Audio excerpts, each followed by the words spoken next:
That you're here today. We're working, we're trying to get a PowerPoint presentation up, as well as getting Katie being done, and I think the way we're going to do that is, not sure yet, but anyway. No, we're good. So tell me where to wave to Katie. Oh, I don't think this is just that one. Well, let me tell you, Katie could introduce you better than I, but I have some of the basic stuff, and I'd like to share a little bit of that with the class before you get started. And the main thing to say, we really could not be more pleased. We'll just give those to Cari right here. Cari is ordained in the Presbyterian Church, USA, installed at the Reformed Church of Bronxville in 2007. She's a graduate of PTS, and before coming to Bronxville, she served as a chaplain in a hospital and nursing home in New Jersey. You've been at Bronxville for 9 years now, right? I was actually born in Bronxville, hospital there. Yeah. At Lawrence? Yeah, many years ago.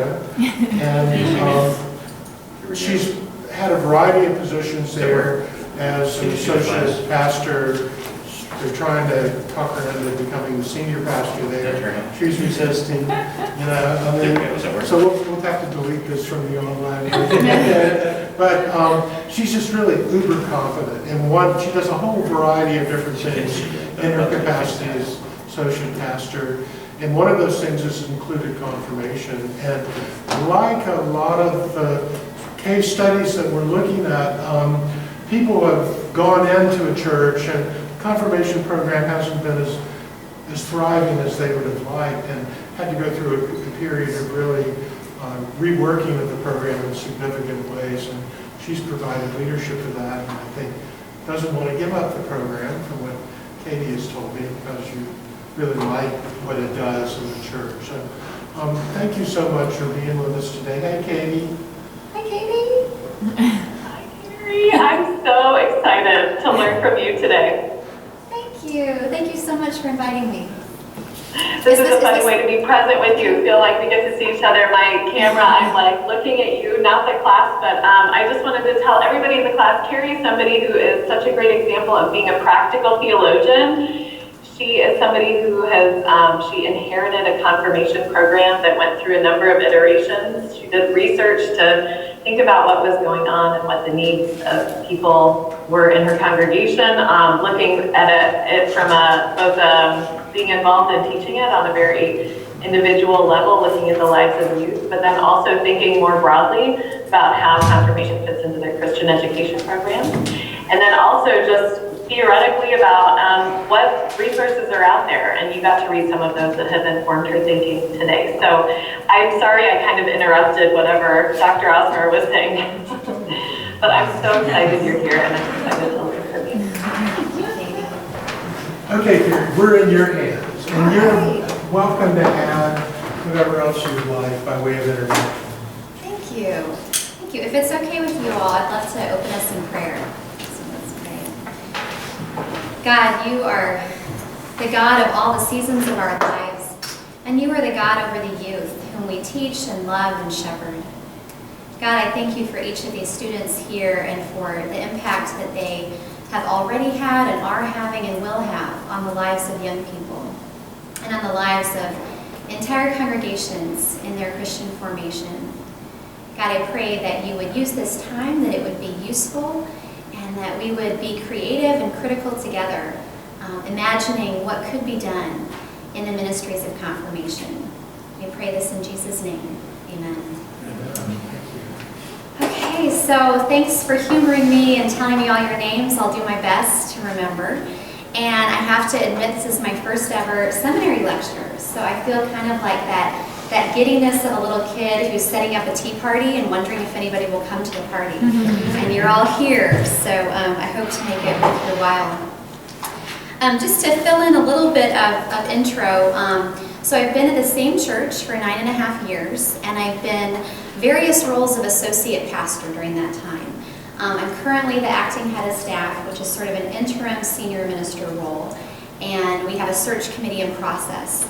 So I don't know kind of what the future will look like for my role at that church, but in all those different associate positions, as Dr. Osmer said, I've continued to work with the confirmation students. And it's been exciting too to work with several different youth ministers and part-time youth assistants. And my hope is that it hasn't just been my program, but it's really been the church's program and something I'm trying to train and empower others. Thank you guys on the windows. So I wanted to ask you all first to think at a moment in your mind, what was your confirmation experience like, if you had one? And if you come from a tradition that doesn't have confirmation, was there a similar kind of rite of passage or ritual that you went through where you professed your faith? So think about that for a moment. And whether or not you yourself had a positive or negative confirmation experience, or any experience at all, what do you believe is the point? What's the point of confirmation? And I'd love it if a few of you would be willing to share out loud. So on the first question, what was your experience like in a sentence? If you had confirmation. Good, bad, ugly, in between. I'm willing to share. Yeah. If you can hear me. I can now see the slides, but I can't see all of you. So, does that help me, Cari? Yes, I'm not sure which camera to look at you in.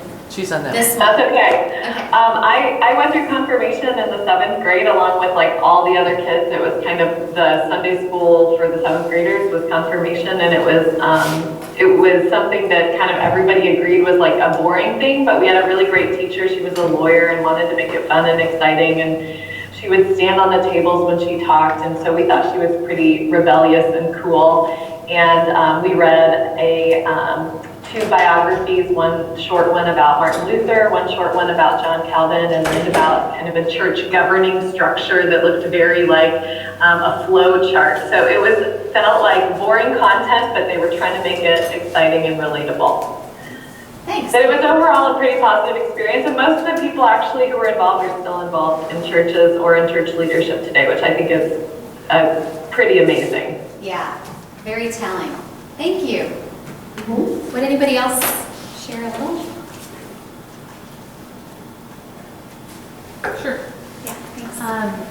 So I did confirmation in 9th grade in a United Methodist church that I had not been attending growing up, so came in just for confirmation and had a good experience. I was more interested in connecting with the larger congregation than with just sitting in that class 1 hour a week, but had some great leadership and felt like it was a positive experience. And here you are. And here I so am. you're the fruit of it. It's Sarah? Mm-hmm. Thank you, Sarah. Maybe one more, please. I did have a traditional confirmation that was in a Pentecostal church when I was growing up. But what I remember is the time for baptism. We went to class and there was a procession. We went to the river and get baptized and remember the power of God to confirm. But the confirmation that stayed with me is my daughter's. I was amazed last year when she get confirmed in Methodist Church in Haddonfield.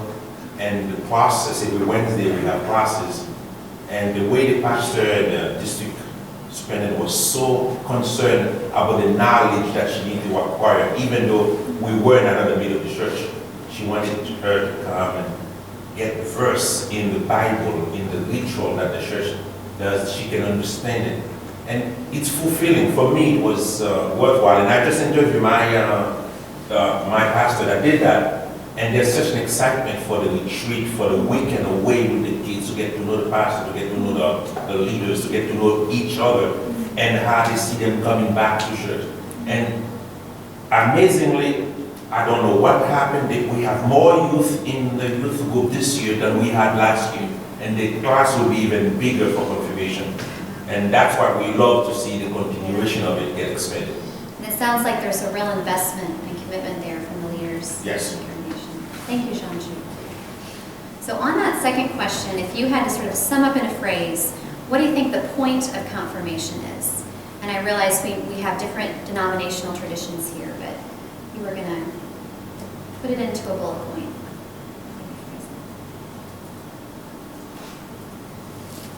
Exploration. Exploration. I love that. Robert? Do you mean the point of the confirmation experience we went through? Well, that's a great question. Let's just make it a macro, general statement. Confirmation is something we do because.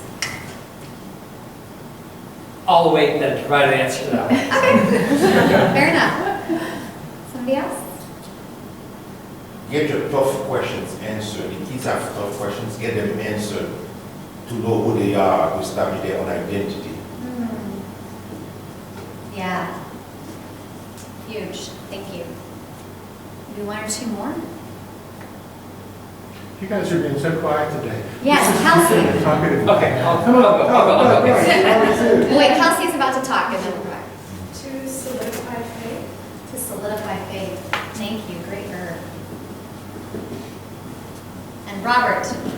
I would say to, I had it, now I've partly lost it, to go to another level of relationship with God. That would sort of be like exploration. I think you said exploration. But I want to leave open the possibility that a student may decide to step away from a relationship with God. Not that that is a goal, Right. but I don't want, for my own purposes, I don't want like a narrow chute, like a cattle gate. And my own confirmation experience felt like a cattle gate. And so that's where, yeah. Where some people just were going through the motions and you knew what you had to do at the end. And the teachers pushed us in that direction. Very interesting. Yeah, and we're gonna circle back to that because I think this is a critical point, that confirmation is not just a rubber stamping, not just something that we sort of feed them all through, like you mentioned with the cattle, but that it's also a discernment process for the students. And it's a stepping stone in time. It's a snapshot of where is your faith right now? Where is your thinking right now? Where is your God curiosity, as I like to call it, right now? So thank you for sharing your own insights on that. To give you a little bit of background of the context that I'm in, Bronxville, New York is a Wall Street commuter town of about 6,000 people. It's a 1 square mile village physically. I am from Kansas City. I'm a Midwestern girl. I'm a middle class girl. And I found myself, as my former boss called it, in the belly of the beast. It was as much for me a culture shock as the 2 years I spent living in East Africa. I had to learn a new language. I had to learn a new dress code. I had to learn a new way of, navigating my utensils at a meal. Figuring out what cocktail party conversation was supposed to include. So even though I had spent 3 years in Princeton, which kind of weaned me into the Northeast, Bronxville, needless to say, was sort of a whole different creature. And as you may or may not imagine, it's also fairly homogenous. It's pretty white Anglo-Saxon, Protestant, and Catholic. And the church that I serve has been around since 1850, so it's 166 years old. And originally was Dutch Reformed, and now functions more like a community Protestant progressive church, is sort of how they would identify. So we've got a lot of nominal Catholics, former Catholics, double-dipping Catholics who go to Mass in the morning and then come to our evening service. I would say those make up to a quarter, even a third of our church. I'd say another third are loosely Presbyterian Reformed of some kind. And then you have this other third that is divided into practicing Unitarians, more or less theologically, and then Redeemer transplants. If you know Redeemer Church in the city, it's very evangelical PCA. So we consider ourselves a Big Tent congregation, and that impacts greatly what I do as the teacher of confirmation. Another piece of my background is I taught 8th grade English before I came to seminary. So I have that teaching background. I taught for 2 years in the inner city schools of Kansas City. And I try very much to implement the best things that I remember from my education degree, along with seminary. I I would say some of the distinctives and limitations of my context that I just want to put out there. I am mostly teaching white kids who are exceedingly privileged economically and in terms of a lot of opportunities that they're given. And a limitation of my context, in addition to the sort of narrow population, is that most of them come into confirmation with little to no church upbringing to speak of. Very little biblical literacy, very little, most of them have never had the experience of like a church camp or praying in the home. The kids who have regularly attended church have certainly gotten something out of Sunday school. But for all intents and purposes, we kind of start at square one. And to me, what's so cool about our confirmation class, and I think it's true of a lot of mainline Protestant churches, is that families come out of the woodwork. So I look at confirmation as first and foremost a mission to them, and then I look at it as a mission through them. And I'll circle back to that in a minute. But truly, these kids show up and they're a fertile soil. They are not actually, I'm not trying to undo any theology, and oftentimes I'm not building on a theology. I'm starting from scratch. And I actually find that a really exciting turf to work with. And Rite for all of the things that you all mentioned. To give you just a little bit of a biblical basis for kind of how I approach it, there's a couple verses that I use frequently when I'm talking to parents at the beginning of the year of what we're doing. And one verse I turn to is from Luke 2, where Jesus is 12 years old and he's in the temple. And somebody sum up that story for me. Just in a nutshell. What happens? Yes. Jesus goes missing from his parents. His parents are frantic looking for him. They find him in the temple and they're furious. Why'd you run away? He says, well, didn't you understand I was in my Father's house? Yes. It's Adam, right? Thank you, Adam. Yeah, so this is Jesus at 12. And there's so much that I love about this story that I believe ties into confirmation. Can you make a link? The age, for sure. Being the image. Being in the temple, of course. Yeah, obviously being in the house of God. What else here's going on with this adult preteen dynamic? Finding identity. Yes, identity. And where does everyone assume Jesus should be? With his parents or with his peers. You know, we're told in the commentaries they probably traveled in packs, right? So Jesus would have been with the other 12-year-olds and 13-year-olds. But he says, don't you know that I must be about my Father's business? And I share that passage because I think each and every one of our kids coming into confirmation, our students, as I refer to them, has business to do with their Heavenly Father. And they have business to do in the temple of God. And it's important work of exploration and asking questions and discerning whether or not this is for them at this stage in time. And that's so critical that we don't just assume that they are one of the pack. That we just assume that they're kind of, I think in one of the article, the chapter by Christy Lang-Carlson, she says, you know, sometimes we kind of assume that kids are just wrapped up in consumer stuff and in their technology and in whatever the world tries to sell them.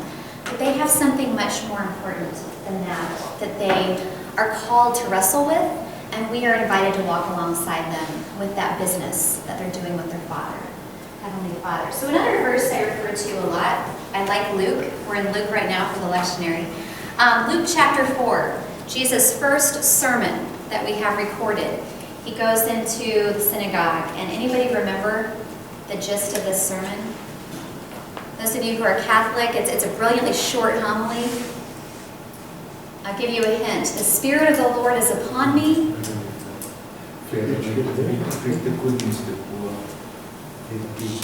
Keep going, Kenneth. Good news to the poor. Anybody else chime in? Release the captives, sight to the blind. Yes, release to the captives, sight to the blind. 2 more things. Acceptable year of the Lord. Yeah. Is that the one that you? The year of the Lord's favor, to proclaim the year of the Lord's favor. And there's one more that's very similar to releasing the captives, which is to free the oppressed. And there's a slight difference there. Actually, in that particular passage, it's not. I thought it was too. I had to look it up, full disclosure, on the train right before I got here. It's not like it's a memory verse for me. I bring this one up because I think that if that's Jesus' first sermon ever recorded, at least in the Gospel of Luke, what does this say to us about Jesus' priorities, about the mission he came for? That would be a mission statement. Yeah, like he just sums it up, 5 bullet points, bam, here it is. And I think it's critical that if we're going to give kids, again, students is how I refer to them in person, if we're going to give students a taste of the Christian life in capital letters, you know, all cylinders firing, then it's crucial that our program includes these things. Crucial. And not only in the sense that we're going to go on a separate little mission trip to serve at a soup kitchen, which you'll see in a minute on the PowerPoint we do, but even in the way we talk about school. So our program is for 8th and 9th graders. We talk to them about what does it look like to be one of the oppressed in your sports team or in your cafeteria. What does it look like to bring good news to someone in your neighborhood who is poor in some area, poor in spirit, poor in hope? What does it look like to have our blind spots taken away so that we can see clearly the people around us and the people that we live with and work with and are called to serve with?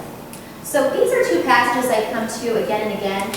I also come to the passage in Timothy about where Paul says, do not let anyone look down on you because you are young, but instead do what?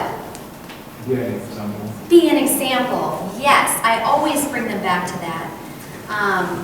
Even though a recent study I'm doing on Timothy says that young might have been as old as late 30s actually, but I tend to think that it goes for anyone who feels young and who may feel overlooked because of their age. And I think certainly, unfortunately, a lot of our youth do feel kind of overlooked in the church. So that's an important one. And then the last verse I often turn to, although every class we do for confirmation, we use scripture. But as far as theme verses, I look at Hebrews 12, that we are called to throw off all these things that hinder us, all these things that hold us back, and run with perseverance the race marked out for us, fixing our eyes on Jesus, the author and perfecter of our faith. And I turn them to that because so many of our kids nowadays are obsessed with sports. And sports are all over the scripture too, especially in Paul's letters. So this idea of running a race, of having discipline, focus, and fortitude, that's what we ask of them for 8 months. And 8 months really flies by. But we ask a lot of them, and we have found that the higher commitment level we ask, the more they rise to the occasion, and the more they get out of it. But I'm going to say in a minute that that did not happen overnight. There was a lot of resistance at first. So, questions on sort of the biblical framework that I'm operating in. Feel free to interrupt me at any time too. Just raise your hand. Okay, so how my philosophy of confirmation came about, I'm going to pass something out to you. And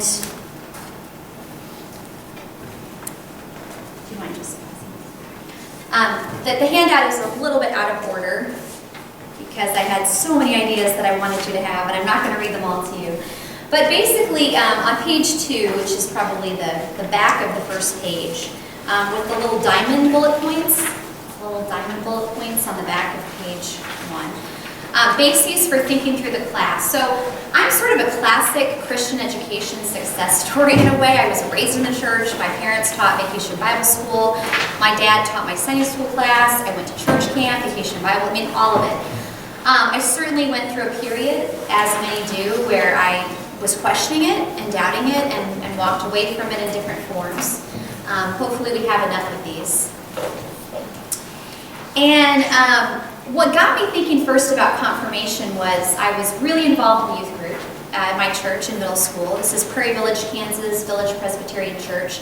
So we were blessed with a large youth ministry, great resources for that, and fantastic mentors and ministers.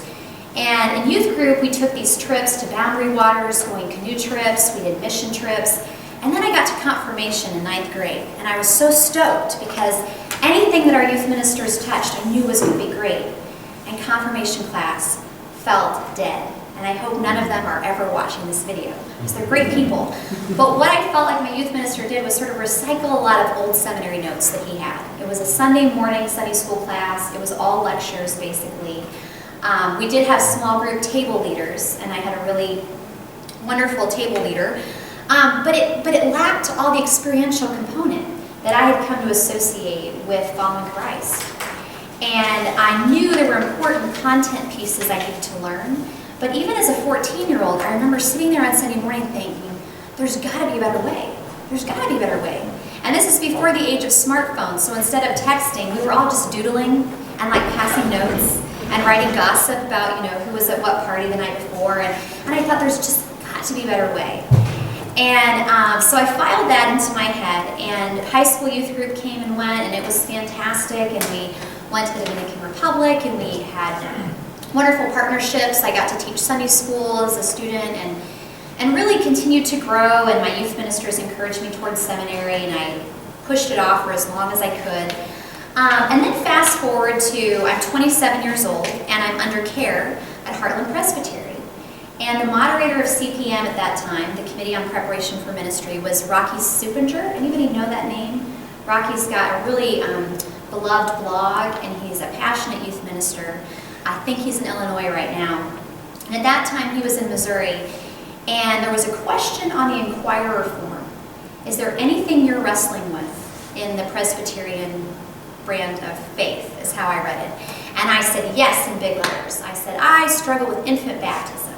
Because for a lot of my college years in my 20s, my rebellion was to sort of go super evangelical for a while. So that was my rebellion from growing up in a very progressive Presbyterian church.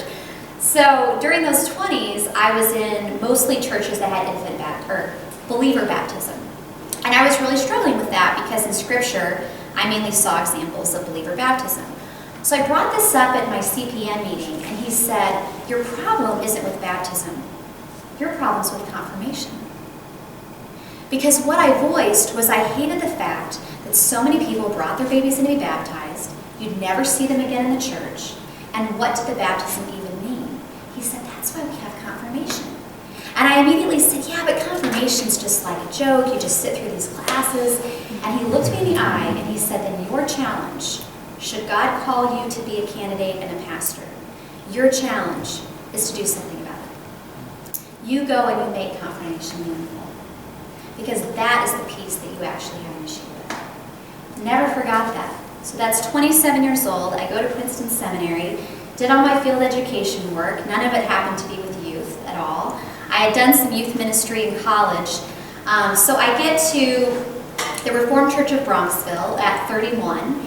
And one of the things they said that they charged me to do was improve their confirmation program. It had been a Sunday morning class. It had changed hands multiple times in leadership.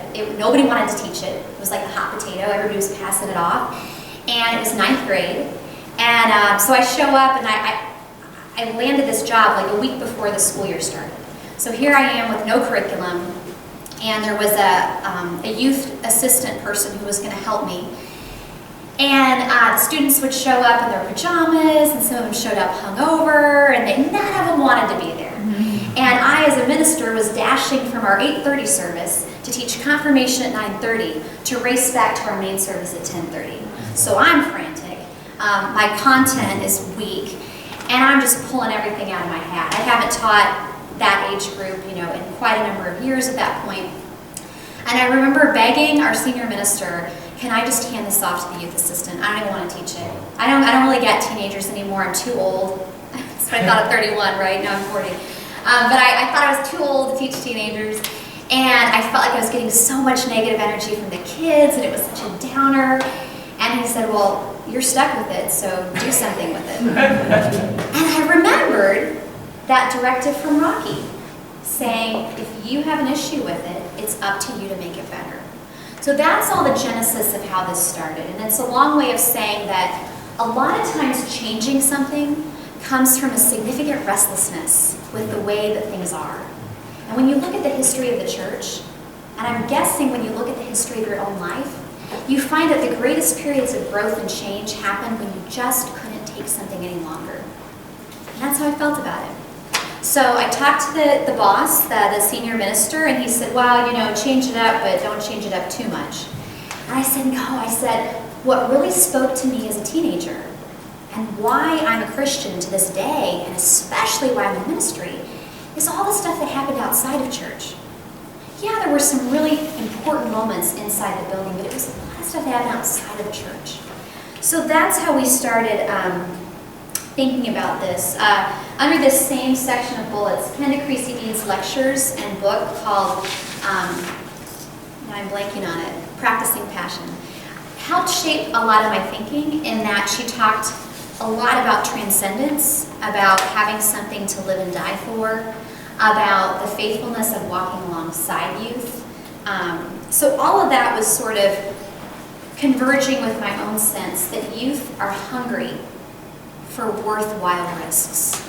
And if we don't invite them into worthwhile risks, they'll find their own risks. And they know deep down in their gut, I'm convinced, that those risks are lesser than, less fulfilling, less important, even less exciting. But they're going to go for those because we're not giving them something bigger to risk for. And Jesus is the ultimate risk taker for things that mattered. And so if I believe that following Jesus Christ is the greatest adventure anyone can have in their life, and I do believe that, then how am I conveying that to my students? By giving them a boring class that meets for 40 minutes on Sunday morning, and I've got my old notes. Like how does that square? So it got us really thinking, and I didn't do this solo. I was working with the youth assistant at the time, I was working with parents, I was working with the senior minister to say, okay, what could experiential learning look like with this? It's more than just taking a retreat at the end of the year. And also, what if we go for quality instead of quantity? Why are we meeting every Sunday morning? The youth research studies on sleep show that they are least alert in the morning. The teenage brain doesn't want to have class then. Why are we working against the way God created them? So we switched confirmation to the afternoon, number one. I was in a better place, they were in a better place. We switched it from every Sunday morning to twice a month. We switched it from possibly a token retreat at the end of the year to 4 weekend trips spread throughout the 4 seasons, 2 of which are mission-oriented, 1 which is worship-oriented, and 1 which is recreational and more theological content in a direct sense.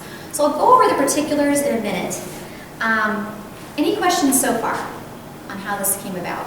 So just curious, it was mission, recreation, worship, and what was the last one? So the retreat that's sort of recreation focused also has like direct theological content. Okay. There's more sort of reading and writing and direct instruction, I guess. Great. Yeah. And that one also has the component of being out in nature. It's set out in kind of the mountains of upstate New York. So we're really trying to tie in different components. It was important to me from the beginning, even when I inherited the Sunday morning class, to be intentional about incorporating multiple intelligences. That was something drilled into me in my education training as an undergrad, and again at Princeton Seminary. I loved the class that I had taken with Dr. Osmer and others that incorporated fantasy children's literature and how we could weave theological themes from that. So it's very important to me that even the class periods that meet twice a month, while they're not as experiential as the weekend trips, I always try to have at least 3 out of the 7 or 8 intelligences. So something artistic, or something musical, or something where they can get up and move. We also find that they're incredibly competitive at that age of 8th and 9th grade, so we do a lot of games, Wheel of Fortune stuff, Jeopardy stuff, scavenger hunt stuff, where they can get in teams. And that's also a really helpful way where we can do these things, but also break through some of the cliques. Because our church, like many of your churches, the kids don't all go to school together. So there were some significant resistance at first. We had a ton of parents saying, this will never work. You don't understand our population.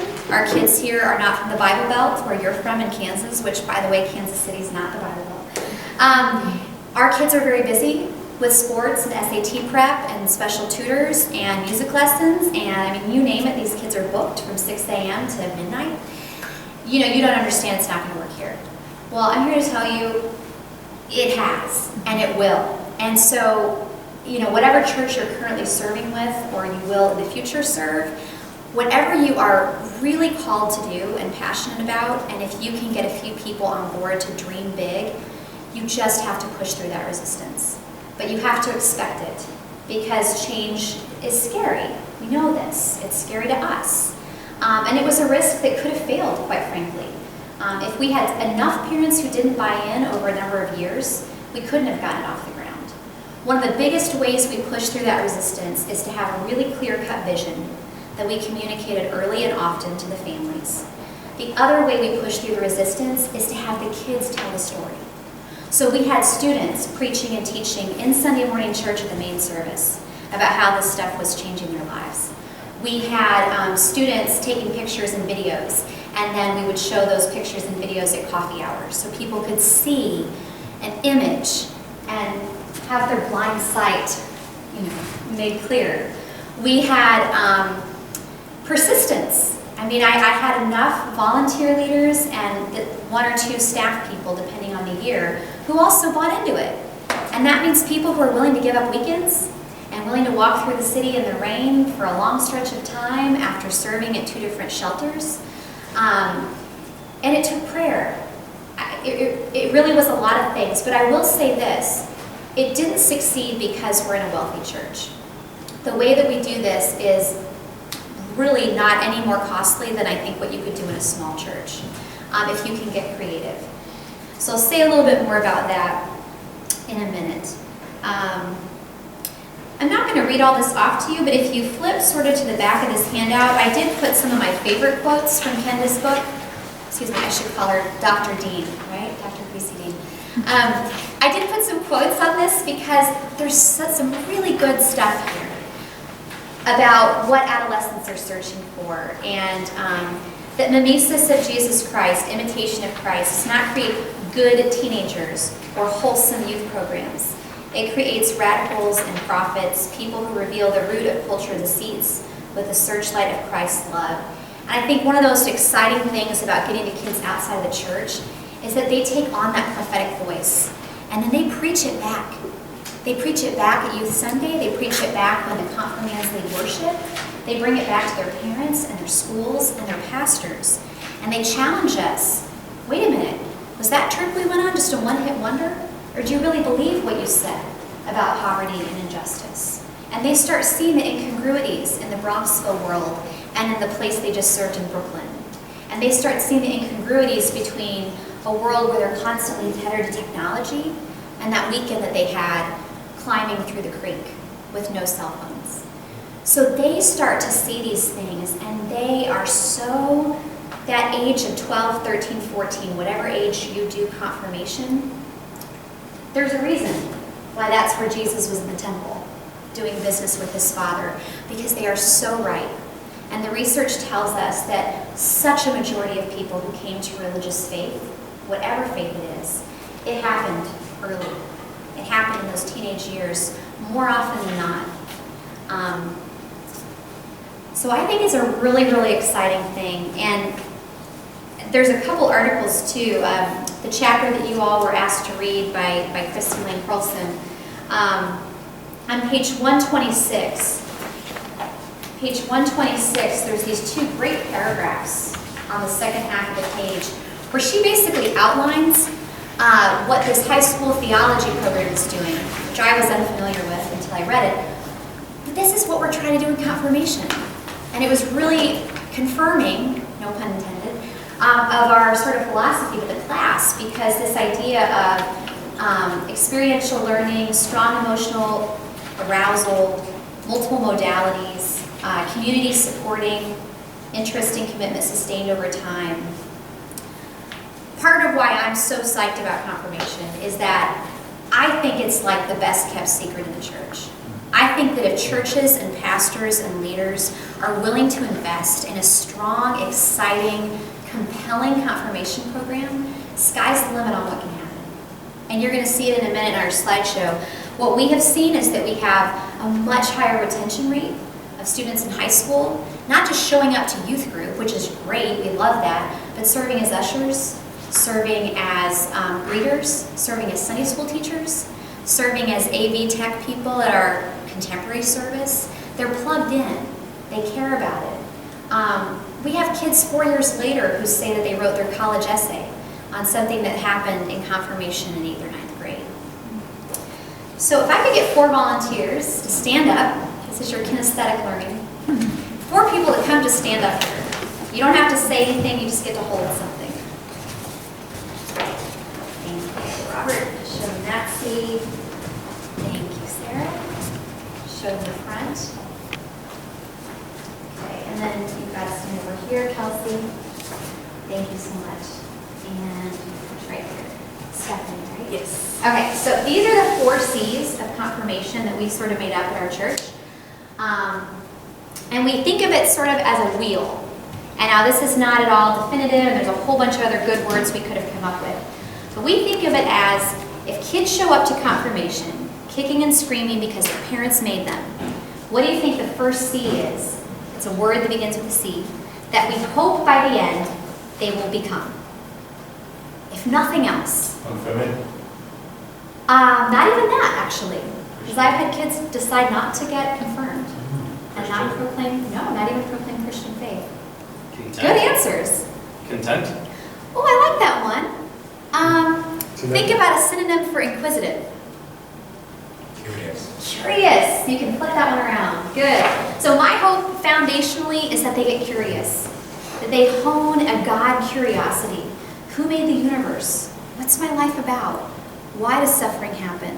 Why are inequities the way they are? What is the Bible? Who wrote it? Why do people use it? Okay, if they already walk in the front door curious, where do I hope they become? Where do I hope they go next? Another word that begins with a C. Hint, it hasn't been said yet. A community? Really close. So what do you do to become a community? You like have connected. So we hope they get more connected to each other, to their adult mentors. Every student has an adult mentor in the church that is not related to them and that is not on staff. So we hope they get connected intergenerationally. We hope they get connected to one another. And we also hope they get connected to the wider Church of Jesus Christ. Because one of the coolest things about taking kids away for weekends and partnering with different organizations, they're coming across adults who are doing way cooler things than their ministers are. And they get super inspired by that. So, curious, connected. What if I've got a student who comes in and she's already both of these things? Where do I hope she goes next? This has to do with sort of their convictions. Convinced. So you can flip that one. Now, convinced doesn't mean convinced of a 10-point faith statement or convinced everything Pastor Cari says is truth. But convinced that there is a loving God who knows them and made them and loves them. Convinced that in Jesus Christ that God became real to us on earth. Convinced that there is something powerful and true in the church and in the Word of God that unlocks everything, that is different than all the messages the world gives them. And if I have a student who's got already these things, now what's my hope? And I've heard it already said. Committed. Committed. Absolutely committed. Committed to the gospel, committed to the congregation, bless you. Committed to God, committed to growing their faith wherever that may lead them, whatever church they may find themselves in when they go to college. Committed to the way that leads to life. So, give these guys a hand.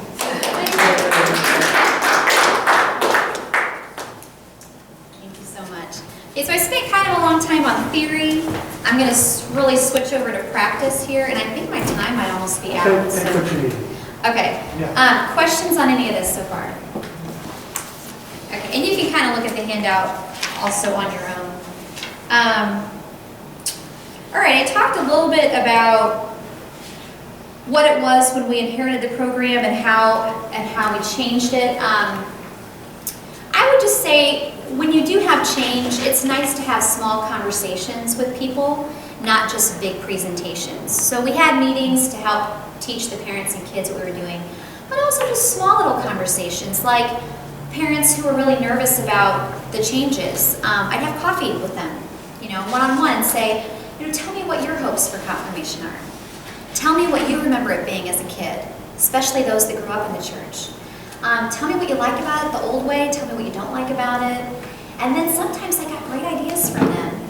And buy-in was created because then they were willing to step up and take ownership for something. So there were just some little practical things that kind of I had to learn along the way, a lot through trial and error. Some nuts and bolts are on the back of page 1 with the open bubble bullets. I mentioned some of these already. We switched confirmation from primarily 9th grade to 8th grade. And I don't know if this would be true in every community. For us, it was a game changer. The 8th graders have more time, generally speaking, before they go to high school. And they, in our community, are so much more open, like so much more psyched to try new things. The other big game changer, and it's kind of sad that I have to say it, but in our community, 9th grade is where I would guess 80 to 85% of the students start drinking regularly. So if I can get them before their brains are on alcohol all the time, I've got such a different population of students. I have such a different atmosphere. I'm not driving them on trips and in the back seat all the conversations are about who got wasted. They may be goofy, they may be talking about video games, they may be talking about celebrities, but they just, their brain cells are still like fresh. So 8th grade was a key changer for us. I think I already talked about a lot of this. Oh, some of the best mentors and leaders on youth trips can be trusted adults in the church that don't have kids. But I also always push back when parents say, I would come, but my son or daughter doesn't want me to come. This is trip chaperones here. The kids have to act like they don't want their parents to come. But 9 times out of 10 when they come, they're really happy, like their parents came, and we can put them in a different group. All right, I think a lot of this I already went through. I'd most like to show you our slideshow. It's pretty short. Katie asked me to talk about confirmation in the larger ecology. I had to look that up because I wasn't sure. I'm not very academically brushed up right now. I would just say I think the confirmation program has not only energized the individual lives of the kids, it's definitely energized our congregation. I have people of all ages coming up begging to be confirmation mentors because they want to be a part of all this. And they've heard the kids talk about it. The fact that the students are giving back and serving in 10th, 11th, and 12th grade, it's certainly energizing to me. Now that especially I'm in this interim head of staff role, I sit in on a lot of committee meetings, a lot of stewardship stuff, a lot of budget stuff, a lot of heavy stuff that's pastoral and important and meaningful, but man, do I love it when I can sleep on a floor for 48 hours and talk late into the night with 8th grade girls about what's on their minds and share candy and laugh a lot. And it reminds me of why I got into this in the first place. So I would also make a strong case here that it's one of the best things a non-youth pastor can be a part of. I've never been the youth pastor at this church, never. We've always had a separate youth pastor, and he or she and I have always worked together on this. But it's so revitalizing for your own faith. So I'm going to close by showing you the slideshow. I'm going to pass this out and not talk about it at all. It's our syllabus. If you just want to see, like, how do you actually do this? Where are your trips? And what do you teach them? This is syllabus. Is it okay if we turn out the lights straight? Oh, great. Oh, no worries at all. Okay, so this is just kind of gives you a snapshot of what we do. Katie, can you see that? Yeah. Dr. Douglas, you have a cameo appearance here. I put that in as a thank you to Katie, but I also put this in because Katie has been twice with her husband John guest retreat leaders for our confirmation class. And I would say your seminary friends, use them as a resource after seminary. It's just a win-win. Okay, so I talked about how I think it's an adventure. It's exciting. These are quotes from the kids at the end of the year. Church provides me a comforting place where I can be nurtured, strengthened, and be myself. I love the part where this boy says that it's a part of something stretching over generations. And then under the company of older members of the church, he refers to being a youth minister.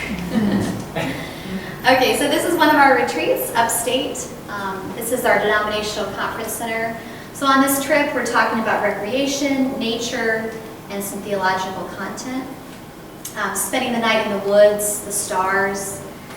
And you notice the last line here, it was definitely nice to get off my electronics. So cool. This is a typical class time, so you can see some of the mentors, and they're doing some small group work, talking about faith statements and whatnot. Late night bonding on one of the trips. This is what we hear over and over again every single year. At first, I thought confirmation would take time away from everything I love.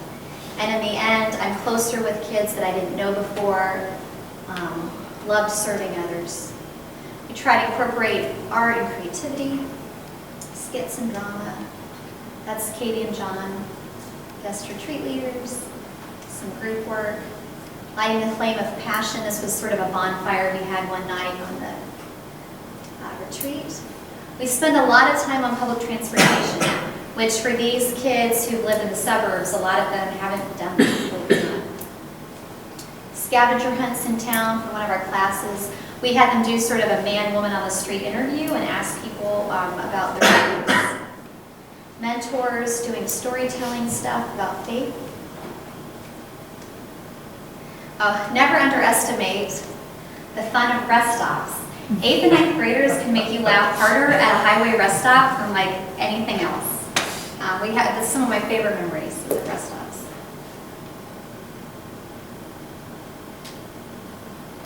I'm always just blown away at how at the end of the year when they write their faith statement, which we do in a narrative form, kind of looking at how they've grown in their faith. And over the 9 years I've taught it, we have had about 5 kids choose not to get confirmed.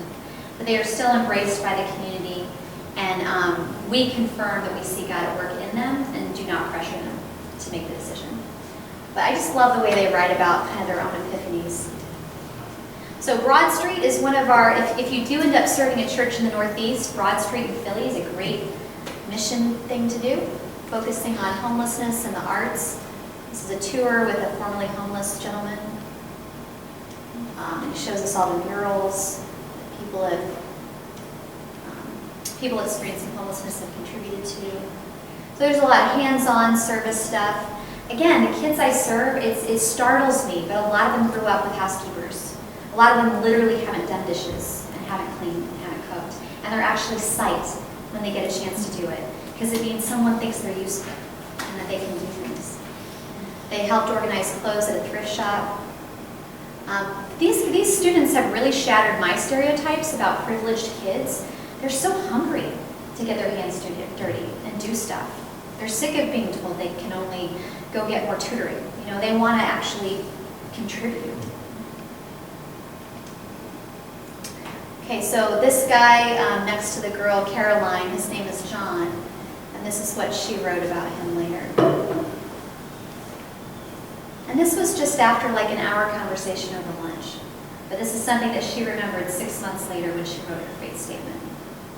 So we believe that a faith statement is not a litmus test of whether you're a Christian. A faith statement is a narrative snapshot of where your faith is right now in your life. Center for Student Mission, we've partnered with them a number of times. They've got outposts all over the country, and we go to their New York City site in Brooklyn and Queens, in Manhattan actually.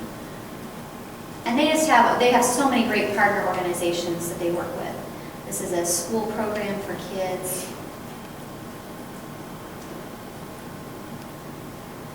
This is another theme we get over and over again. I thought the trips were going to be boring, and when I got on it, the time flew by.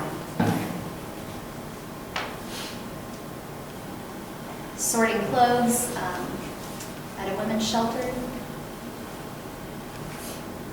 This is the theme we try to instill in the kids too, to be thinking about serving people not as recipients of charity, but serving them as you are encountering Christ. You're serving Jesus in the least of these. And so they're serving us at the same time. We don't have sort of a condescending, patronizing approach.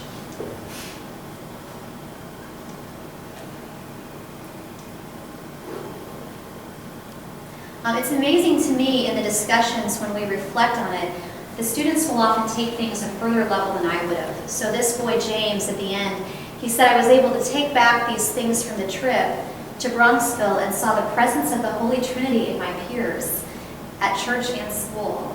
And we hadn't even like talked about the Trinity yet. So it was just sort of lovely to me that he was reflecting on that at school. More sorting food. Okay, this was one of the coldest days in New York City on record that year, and we still made them walk the Brooklyn Bridge for the silent prayer walk. They were so livid. If you scroll down here, the trips helped me realize that great feelings can come out of the worst work possible, and it actually was like the worst day of work I've ever had on one of these trips. For example, I carried dozens of pounds of linen, dirty linen, upstairs over and over to homeless shelter. Also, they'd served at a soup kitchen. After all that, we walked across the Brooklyn Bridge in the pouring rain, and it was also really cold. So it must not have been the most cold day. That was a different year, but it was raining. We were told not to talk while we walked across the bridge, but instead to think about how the work impacted us. I was in a bad mood and wasn't thinking of the work positively at all. Once we got to dinner, though, I started to realize how we helped out the hungry and started to remember the smiles that came across their faces. So, moral of the story, feed the kids. Then they'll be smart. This is a church in Flatbush, Brooklyn, where we stay overnight. And this is our current youth pastor and me. And I just have to say, it's not going to fly if you don't have some lay leaders and staff who are willing to like get in there. It's a huge commitment. It is. It's huge. I'm exhausted when I come back from these trips, but I'm also like the happiest I am of the entire year. So braving all weather. Ava is the girl in pink in the front. She has pretty significant cerebral palsy, and I mention that because it's the first year we had a pretty significant special needs student, and in terms of her physical ability. But the students and the other leaders and she herself had such tremendous heart for the whole thing, and she participated in everything. And the leaders were able to help make that happen, and so was she. And so I want to say, like, you can also do pretty serious inclusion, even with these trips. And that's Ava again. Okay, so we try to have them worship at different churches on those trips. We take them to Brooklyn Tabernacle, which I don't have a photo of. We also take them to Hillsong. Both of those churches are more conservative than ours is, but they're super multidimensional, multicultural, and radically different in their worship style than what our kids are used to. And that's pretty neat for a lot of them. The new possibility of belief. This was a really skeptical kid when he came in, but for him, going to those different churches was something that spoke to him more than anything else.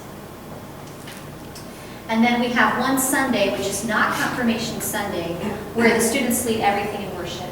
3 of them preach sermons, they do all the prayers, all the ushering, they design the bulletin cover, they do all the liturgy. They're scared to death at the beginning.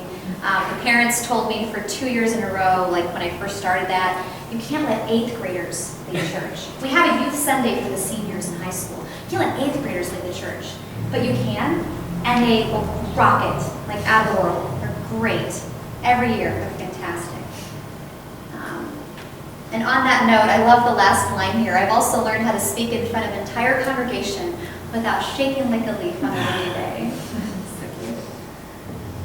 I mean, the bottom line, they're so much more capable than what anybody thinks they are. I mean, 8th graders and 9th graders, 7th graders are so much more capable than what people think they can do.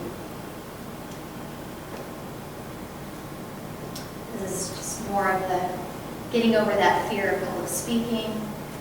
But you see a visceral difference in these kids. When they walk into coffee hour after they've led service and everybody's shaking their hands and hugging them, and you see like their shoulders go back and their chest puff up a little bit. And I think especially as a woman in ministry, it's so powerful for me when I see a girl preaching or reading scripture and she's never assumed she couldn't do it. And now she has a whole congregation affirming that she is and has. Okay, the last trip focused pretty much solely on worship, and this is Night Watch at St. John the Divine Cathedral. I'm not going to pretend, if you live in a rural area, you'd have to do something totally different, but you could do like farm trips, you could do nursing home trips, you could get creative. I'm lucky to be in a pretty urban setting. It always amazes me because we don't talk that much about spiritual devotional practices, but at the end of the year, there's multiple kids who write about that on their faith statement.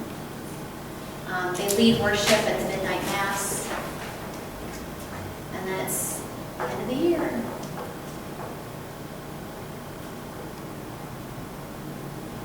I like that image of wet clay. And the ritual we do is we have each child kneel at a kneeling bench, and all of the clergy lay hands on them and pray, along with their mentor. And in this case, his mentor was one of the ministers. So it's a very public, very, in some ways, antique sort of ritual, but very, very meaningful. And the kids say every year that it wasn't weird, it was actually profound for them to have all the clergy pray for them by name in front of the congregation. And this is the last quote here. I love it that at 14 he says, "If I could have done my life all over again, I would have done it the same. But I would have participated more in church in my younger years, like when he was 10, as opposed to 14. This cracks me up. I continue to have faith that God has a plan for me." That's it.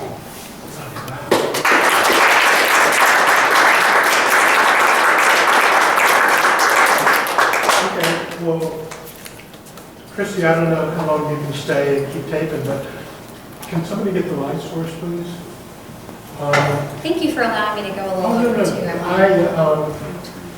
Katie, if it's all right with you, I'm just going to postpone our discussion of the case study till next week. And if Karen is willing to stay just for a few more minutes, give you a chance for questions and answers, because clearly you're the kind of person we want to hold up as doing such creative work with confirmation and have a vision really for what it can be. And if it's all right, I'll ask the first question, but I want you guys to think of, this is a really good group. I mean, they're really very thoughtful, and many, most of them have been through confirmation, but not all of them. And one of the early things we did is have people who didn't go for confirmation talk about a spiritually transformative experience. And putting those next to each other was kind of interesting in certain ways, because confirmation wasn't always spiritually transformative for people, but many folks felt it did give them a language and a framework to make sense of those experiences later, even if it didn't happen through confirmation itself. You mentioned at the beginning, Cari, mission to and through. I think that's a very nice little way of thinking about leadership related to confirmation. Would you be willing to comment on that a little bit more? I did hear you right. Yeah. It's funny. I don't think I've ever used that phrase until I was working on the notes for this. But I would say that encompasses what we hope is happening in the confirmation experience. So a mission too, in that a lot of these kids don't actually know if they're Christians. They're not necessarily sure what they believe. They may have zero familiarity with Scripture. They might have come to church on Christmas and Easter. That's it. So it's a mission to them, those 4 C words that I had you hold up. And it's a mission through them in that, as you can see in the PowerPoint, they're doing real service. It's not token stuff. They're really contributing to urban ministries, to also, there was a gardening project we did too that was like an urban local produce garden for those who are in nutritional deserts. So they're getting to do actual useful work. And then when they preach and teach in the Sunday service, when they're leading worship, that's a mission also through them. And then what I love seeing are the fruits of it later when they come back to 9th, 10th, 11th, 12th grade, and they feel just a natural desire, and not all of them, but many of them, to serve in the church in a very consistent way through some of those ministries that I mentioned.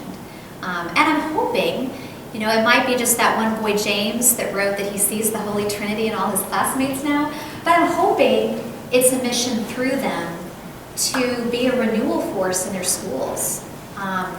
Just because they're a suburban school with a lot of resources doesn't mean that there's not dark stuff. Doesn't mean there's not significant bullying, and I would call it oppression in different forms. I think the greatest oppression I see in the community I work in is the constant idols made of getting into an Ivy League school, being a varsity athlete, being stunningly beautiful, which I've never worked in a community where like none of the kids have acne and they all seem to be thin. It's like shocking to me. But it's like these kids have some real blessings, but they are held to a level of achievement and perfection that is staggering, like staggering. And so if I can introduce a counter narrative into that, and then they can be a mission through that outward to their peers, even in small, small ways. Like I've just heard kids say, you know, I don't like to talk about my faith on the lacrosse team, but this girl said that she was really nervous about her parents' divorce, and I told her I'd pray for her. And it was really scary for me to say that out loud. And she can come and tell me that, and I can say, wow, like God was using you as a missionary to your peers. So that's what I see it as, a mission through and to and through. But I'm sure there's other ways you could also interpret that. Thank you. Questions for you guys? How long was the service trip that you did? The Broad Street one or the Center for Student Oh, there Mission? were different ones? Yeah, so Okay. the Philadelphia one is a one-night trip. So we drive down Friday after school, we come back Saturday night, it's a one night. The Center for Student Mission in New York City has a minimum of 2 days, Oh, or okay. 2 nights rather. So we go down Friday after school, we take public transport the whole way down to Brooklyn, and then we stay 2 nights, and then we go to worship on Sunday morning and come back Sunday afternoon. The other thing I should add, but you'll see it if you look at the syllabus, we have 4 trips a year. We ask that the students come to 3, at least 3. So if they've got a family wedding or a major sports tournament or whatever, or like a ton of homework one weekend, they can pick which thing they want to skip. So, yes, please. Thank you very much for the presentation, and especially I was captured when the title was Transforming a Rite of Passage, and that will inform my more inquisition. I wanted to know, you do come, do you do the confirmation camp with the student? Do you do the confirmation camp? Oh, like the Lutheran thing that I read about? Yes, You like, guys like you are out with them maybe for some 2 to 3 days. Do you do that, confirmation camp? Well, so these 4 trips, those are what we do instead of a more formal week-long camp.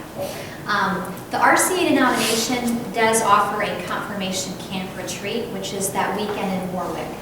So actually at 3 out of those 4 trips, we're there with other churches. Broad Street, we're there with other churches.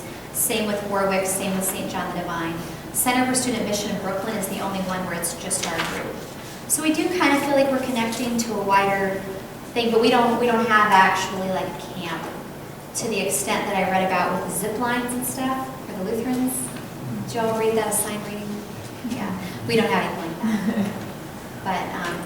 But it's interesting, you honed in on the rite of passage. So the 2 years that I was in Kenya, I served at a church in Nairobi where they talked a lot about bringing meaningful connections of ancient rites of passage in the Kenyan people and having ways to connect that to the church, to Christian rites of passage. And they didn't have confirmation at all, but they more or less were creating it by tying together, and they did men with men, like boys with boys, and girls separate with girls. And it was a very important connection to their indigenous traditions. So I think that's really interesting. Actually, that is what they share because I'm from Kenya, and and those were more the things that attracted me to this course. Just trying to look at the interplay between the rites of passage experiences, the ropes, and confirmation. I'm trying to see. So those are things that I've been trying to navigate and trying to draw out and see how. Because I'm coming from a point where I was very uncomfortable with how confirmation is being done, and I've been involved in 2 programs: the rites of passage and confirmation. But yet I've seen the strengths in both, but I'm seeing it can be better with an interplay of the 2. You could teach a whole other class on this. Like you would have so much wisdom bringing in from your tradition. So barikiwe sana. Yeah, asante. Thank you. Yes, and then. You mentioned youth group. I've seen a lot of churches that are dying because congregation getting older. Meanwhile, they have a lot of children and grandchildren and great-grandchildren. What's the importance of the youth group, and do you see it as a launching pad to revitalize dying church or get any church to its glory back days? So let me make sure I understand your question. So do I have some ideas about how to revive youth group? Or what do I think the goal will be? What do you think of it? What tools you can share with us that from youth group experience that you might have, the importance of it to revitalize a lot of those churches where grandparents, they have 10, 15 kids, or they, at Thanksgiving, they're sitting with 50 people, but the church itself is dying. What do we do as a pastor in terms of confirming to bring this? Because it seems to me that the youth will tend to be launching pad in what you said for confirmation. I think it's a great question. I don't think I can probably do justice to it in a short answer. I would echo a lot of the principles of confirmation are relevant to youth group. To make it experiential, to make it meaningful, something substantive. I haven't myself been the youth minister in the church that I serve, but I've worked closely with all of our youth ministers / youth directors. What I love about it is I feel like it's very complementary to confirmation. So confirmation is this 8-month slice of time. But youth group at our church goes all the way from 5th grade to 12th grade. So our youth minister, who you saw a quick photo of with the poncho, he's got a big job.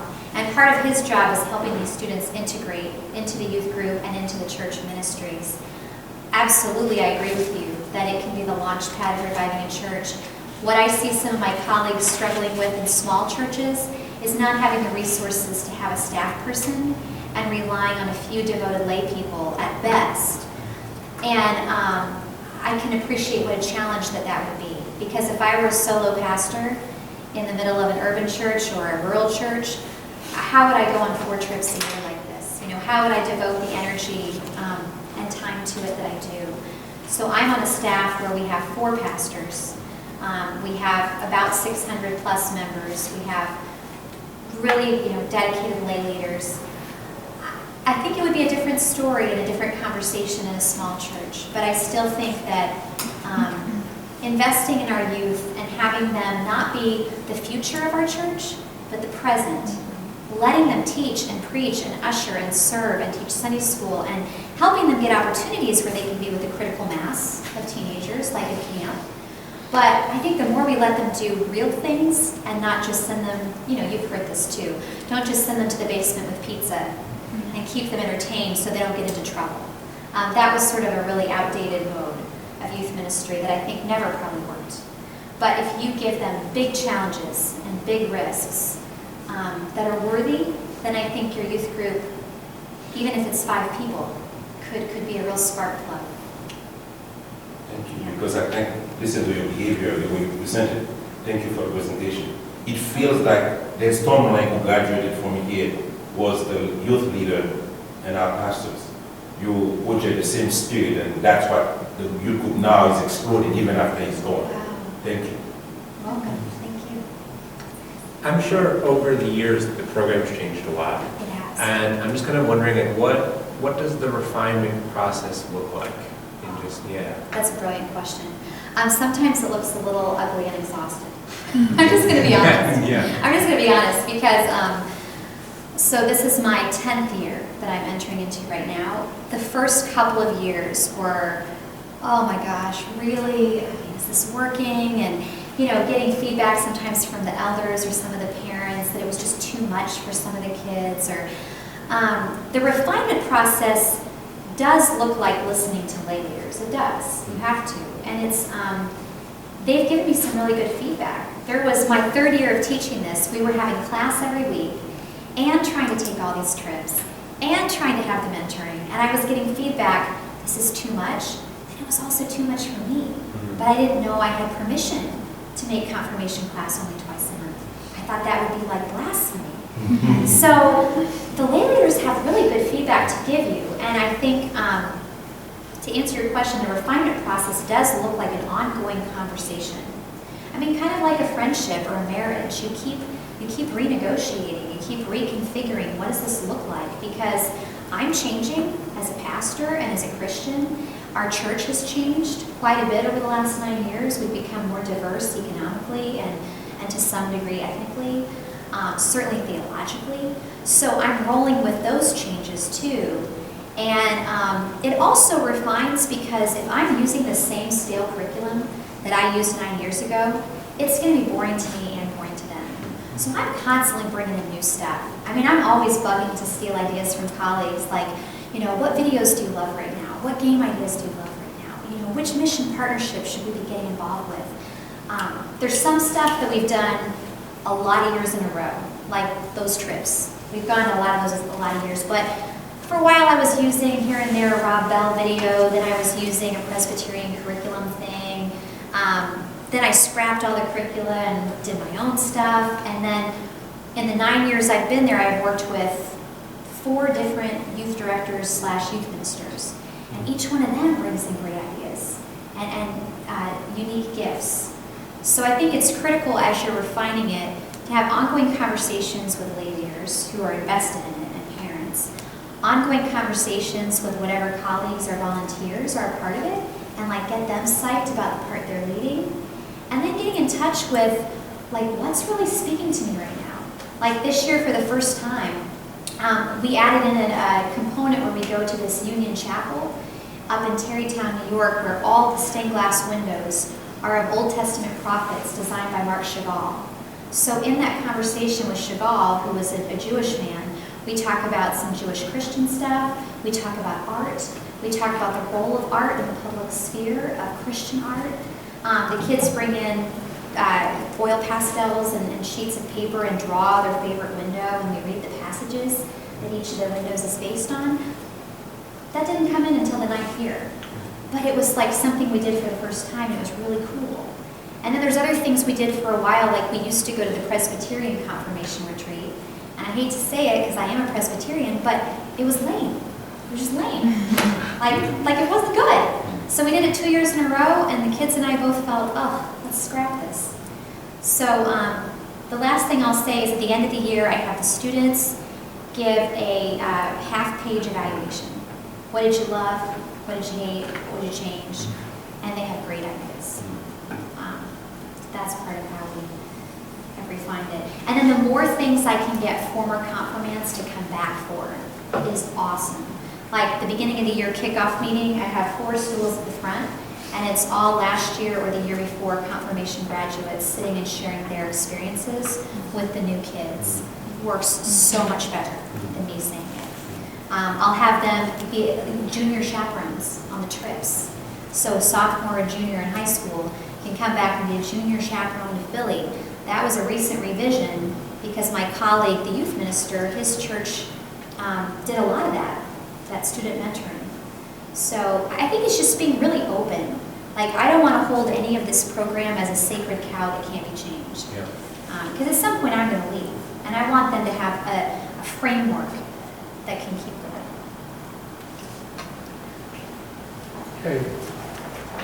Any last question? Yes, I have a last question. Okay. My daughter will be going to college in 2 years. Enjoy the confirmation, enjoy the church. Just as you mentioned here. What could the church do to get her interested while she's in college and she can still feel she needs to come back? Not to my house only to see mom and dad, but to come back to church, to worship with the God, and to invest in the community. I'm going to respectfully say I don't know, only because I don't know your church and I don't know your daughter. But let's talk about your church. What will your kids do to come back in the community to serve again while they're in college? Because a lot of kids lost communication when they go to college, even though confirmation was beautiful and the church is outstanding. I'm going to say something that might sound really irreverent. I don't care if they come back to my church. What I care most about is that they are worshiping somewhere. Praise God. And wherever they live, and whatever tradition of worship speaks to them, if they find a Christian community that's way more conservative or way more liberal or way more this, that, or the other, but they're walking with God, I think college is sort of all about leaving. To me, college is about about a new, we're going to put this up here, identity. So for me in college, I didn't want to go back to my home church. That was what I'd known for 18 years. When I came home in college, I went to these bohemian coffee house churches and Assemblies of God churches and Catholic churches, and my parents thought I was off the rails. But I needed to have that. So if I don't see a student back in church, I miss them. I mean, ideally the right answer is we should reach out to them, we should have programs for them, we should do this. Maybe. But if I find out that they're worshiping at some Quaker community and having an hour of silence and it's not our church, I'm thrilled with that. Praise God. Thank you. Yeah, really wonderful. Thank you.